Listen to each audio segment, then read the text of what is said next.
I have a brand new add-on. It's a relatively simple one, but it is pretty powerful. And it's an entity debug add-on. This is an add-on and not a resource pack. And as you can see on the top right of my screen, I have my coordinates, which is normally over to the top left of the screen.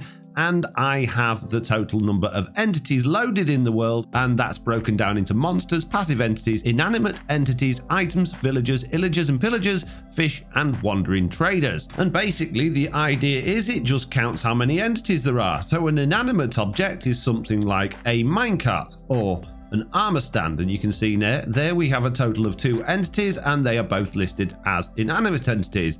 We can put a pig down, that will be listed as a passive entity, and we can put a villager down, that will also be listed as a passive entity and a villager, which is useful if you're trying to determine how many villagers you've got loaded. It also counts monsters and things like pillagers. Now, illagers and pillagers will also count the Ravagers in the world, so you can sort of see how many raid mobs there are, although that doesn't count witches. It will also count how many fish, including tropical fish, cod, salmon and pufferfish there are, and of course wandering traders. And the idea of this is you can fly around your world or wander around your world and see exactly how many entities you have loaded in case you're having lag issues or if you just want to work on your farms and your villager areas.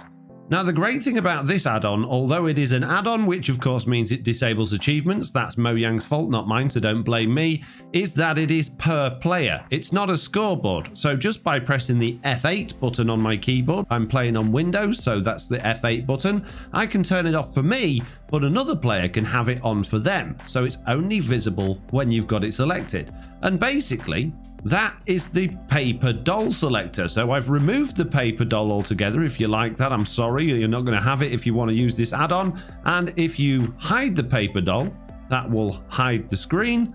And if you enable the paper doll, that will bring it back again. I've also tied in the coordinates to this because I've been told that people like to have coordinates, but they don't like to always see them cluttering up their screen. But you do need the coordinate game rule enabled in order to be able to see them. But they are on and offable just by toggling that F8 button. Now, this will work on any world, realm or server, providing you have the add-on installed on that world. And as you can see, I have a world download here of Truly Bedrock, and it shows me all the mobs that are currently loaded. Now, I am near Mr. Beardstone's area, and this is well known for causing quite a lot of frames drop or frames per second drop. It's not really server lag, but you can see as I wander around, there are quite a high number of entities. There are around about 74 entities around here, 30 or so passive ones, 10 monsters, and around about 36 inanimate ones. One of the reasons I wanted to make this pack is because I want to highlight the fact that wherever a player logs into a world, those entities will stay permanently loaded. You can see that the entity number hasn't really gone down, even though I'm now out of simulation distance of Mr. Beardstone's base.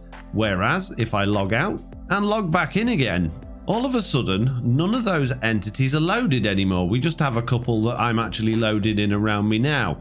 So debugging entities and lag is an important thing for server admins or just players in general, and I just thought it'd be really useful. And if you like the idea of this add-on, if you like the fact that it's toggleable per player, so not everybody has to see it and you can just have it there in the background for when you need it, then you can download it from FoxyNoTail.com.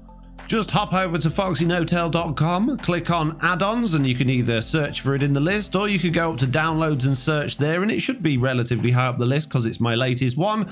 Click on that, you can read a little bit about it, or just go straight for the download and that will download as a zip file.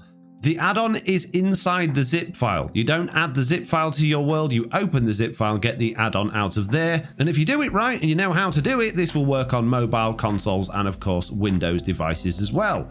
So there we go. Nice, easy, very, very simple. Oh my goodness, there's a lot of entities in my area. It's 131. Oh geez.